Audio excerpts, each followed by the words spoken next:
կոնկրետ դեպքեր ասեք։ Պատուհանից որ նայեք, տեսնեք, թե վերջին փոփոխությունը ինչի է հանգեցրել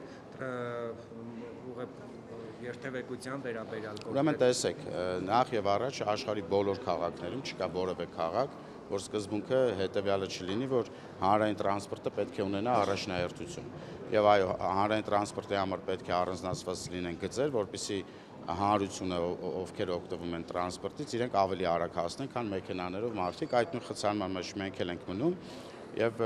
ամբողջ տրանսպորտի բարեփոխումների տրամաբանության մեջ դա շատ նորմալ է, երբ որ ավտոբուսների համար առանձնացված գիծ լինի եւ այլ մեքենաների համար, որ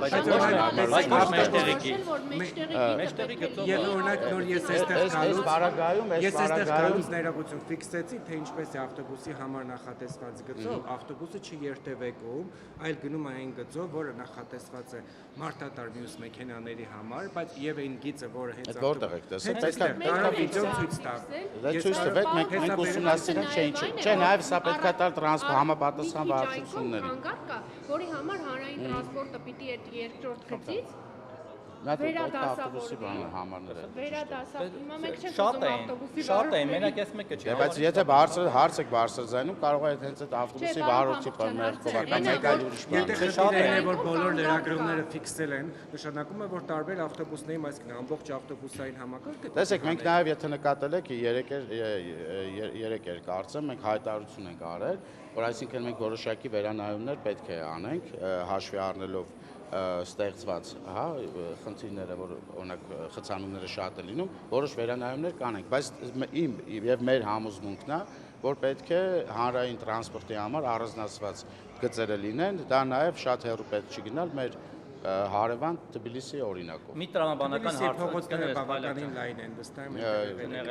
Մի տրամաբանական հարց, պարոն Փամբուչյան, բարեփոխումը փոփոխությունը նրան պետք է միտված լինի, որ դեպի լավը գնա, չէ։ Հիմա եթե եղածից ավելի վատ է, դրա ի՞նչն է բարեփոխում, ինչու եք այդպես անում։ Գուցե վերադառնանք նորից հինի։ Ես նոր նշեցի, եթե հիմա արձակուրդների շրջանում այսպես պատկերացնենք սեպտեմբերից։ Դե այդ ամբողջը հաշվի առնելով նշեցի դրա համար նշեցի, այս ամբողջը հաշվի առնելով հիմա մենք առանձնացրեցինք այս ծրագրի, այսինքն կատարած հետազոտությունների, բայց կհետևենք թե ինչ տեղի կունենա եւ որոշ վերանայումներ իհարկե կլինեն։ Ուղղակի չեք պատասխանում։ Թաղապետը կալանավորվեց եւ հայտնի դարձավ, որ նա ծեծել է մեր տեղեկություններով, որը նաեւ չհերկվեց Շենգավիթի տարածքային կառավարման խորհրդի նախագահին։ Ինչ է ձեզ հայտնի այդ ծեծկրտուքից։ Ընդհանուր առմամբ միջանձնային հարցեր է եղել, ավել չեմ կարող ասել, ավել մեկնաբան չեմ կարող պնդել, որ ծեծ տեղի ունեցել է։ Ոնց եղավ, պարոն Փամբուչյան, որ Տիգրան Տեր-Մարկարյանը ուղիղ եթերում ծեծեց, բոլորս տեսանք, ընդ որում ինքը եւ իր խմբի անդամները։ Իսկ ձեր ԿՊԱ-ական թիմակիցը չգիտենք էլ մամուլին հավատալով ենք, այդպես ասում, որ ծեծել է, տեսախցիկների առաջ եղել փաստը չկա գոնե առերևույթ,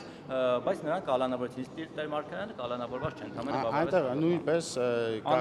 քրեական գործ կա հարուցված, վստահ եմ, որ իրավապահ մարմինները իրենք դեպքերը կարող են առանձին մոտենալ դեպքերին եւ մի դեպքում որոշում կայացվի, որ պետք է գնալ կալանքի, մյուս դեպքում չգնալ, որովհետեւ այնտեղ նաեւ շատ են եւ հակառակ կողմի վրա նույնպես կա քրեական գործ հարց։ Որպես դեմոկրատական իշխանության ներկայացուցիչ ո՞նց եք այդ ամեն ինչը։ ԿՊ նիստում ենք տարբեր հարցեր քննարկում ենք։ Իսկ ձեզ ավելի վաղ հայտնի չէր դարձել, որ Ռազմիկ Մկրտչյանը Թաղապետարանում ծեծել է աշխատակցի, դրան արդեն իսկ հետո նոր հաջորդել է Տիգրան Տեր-Մարկարյանի ծեծը։ Ընդ որում մի քանի մենք նման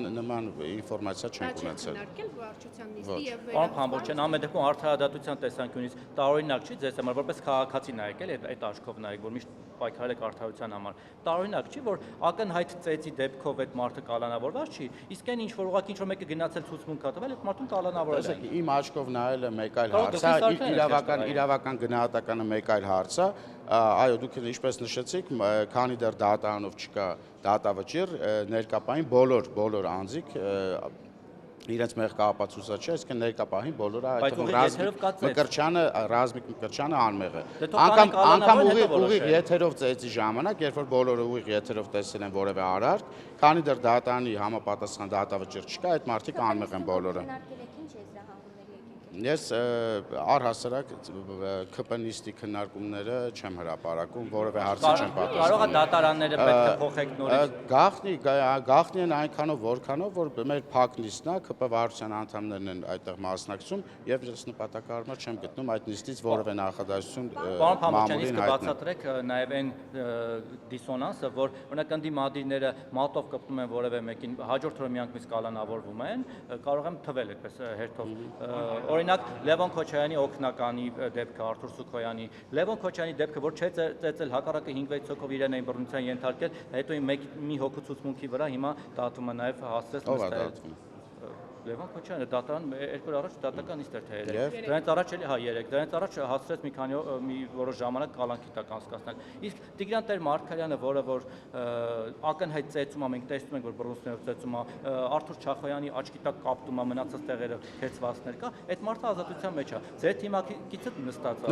Նոր պատասխանեցի ձեր հարցին։ Ես նոր պատասխանեցի, որ աշխարհը առհասարակ անհարթար է։ Իշխանությունն ու ձեր արդարադատությունը մեր իշխանությունը փորձում է ապահովել արդարություն եւ արդարադատություն։ Ոնց որ չի ստացվում, պարոն Հումորները ասում եք դուք երևի ուղղաթիռով եք գալիս եւ չեք մտնում այդ խցանումների մեջ, դրա համար էլ ձեր աչքի վրա չեք զգում թե ինչ ժողով եք սարքում։ Անտեղի հումորներ են, որովհետեւ ես կամ մեքենայով եմ գալիս կամ ոտքով եմ գալիս, ամեն ինչը տեսնում եք, այնպես չի որ կույր ենք, հարգելի գործընկերներ, մենք ասենք չենք տեսնում, սպասում ենք որ դուք գաք մեզ հուշեք։ Ես նշեցի, այսինքն մենք նախապես հայտարարություն ենք արել, տեսնելով այդ ամենը, նախապես ենք 3 հայտարարություն արել, որ չի բացառվում, որ որոշ վերանայումներ տեղի ունենան, քանի որ այո, մենք էլ ենք տեսնում, որ կա խցանում։ Նիկոլ Փաշինյանի գլխավորած այդ խմբի միանալու եք եկեղեցին վեհարանը ազատելու։ Ես առհասարակ քաղաքական թմի վարչության անդամ եմ եւ բոլոր քաղաքական նախաձեռնություններին միանում։ Միատել եք որ վեհարան պետք է մնա վեհին, վեհապարն էլ ազատվի։ Ինչպես։ Վեհապարը պետք է հեռանա, հա, ինչպես Նիկոլ Փաշինյանն։ Մենք հարցադրում ենք արել, ունի երեխա թե ոչ, այդ հարցին պատասխան չենք ստացել եւ այդտեղից կարող ենք ենթադրել, որ այո, ունի, հերքում չենք ստացել եւ ըստ կանոնագրքի նա իրավունք չունի։ Բայց դուք Տեր Աստված եք, որ որոշեք իրավունք։ Իհարկե Տեր Աստված չենք, գիրք կա գրած, կանոնագիրք կա եկեղեցու եւ նա է որոշում։ Այսինքն ինչ եք մեզ տարանջատում, առհասարակ ինչ եք մարդկանց մեզ ընդհանրապես տարանջատում եկեղեցու։ Որովհետև իշխանությունը եկեղեցուց պետք է տարանջատված լինի, դա կանոնադրությունն է։ Այո, բայց նաև կա այնտեղ կանոնագիրք, ըստ որի գործում է եւ հիմա որ Նիկոլ Փաշինյանը լավ, մի հատ ձեզ ասենց հարց տամ, էլի, հարգելի գործընկերներ, ես որպես ավականու անդամ իրավունք չունեմ լինեմ երկքաղաքացի կամ գրանցման պահին պետքա վերջին 6 ամսում լինեմ Երևանի գրանցում ունենամ։ Հիմա եթե օրերից մի օր պարզվի, որ ես երկքաղաքացի եմ եւ կամ այդ ժամանակ 23 թվականին որ գրանցվել եմ որպես Երևանի ավականու անդամ, չեմ ունեցել 6 ամսվա գրանցում Երևանում։ Ձեր արձագանքը ինչպեսին կլինի, այսինքն ես պետք է այդ պահից սկսած դատել որ օրենք է խախտել, թող ձեզ զբաղվի օրենքը։ Այո, օրենքը զբաղվի։ Հիմա այո, դրա համար ասում եք, որ զբաղվեն, թող զբաղվեն։ Ասել եք թող զբաղվեն։ Թող զբաղվեն։ Սպասում եք որ զբաղվեն։ Եկեղեցու վերաբերյալ այսպես սրտառունչ հայտարարություններ անել, Նիկոլ Փաշինյանն ասում է, որ եկեղեցու հավատավոր զավակ է հայ առաքելական եկեղեցը, բայց դուք մոռանում եք, թե քանի եկեղեցի եք թողել Արցախում։ Դա է ձեր տեսեք էլի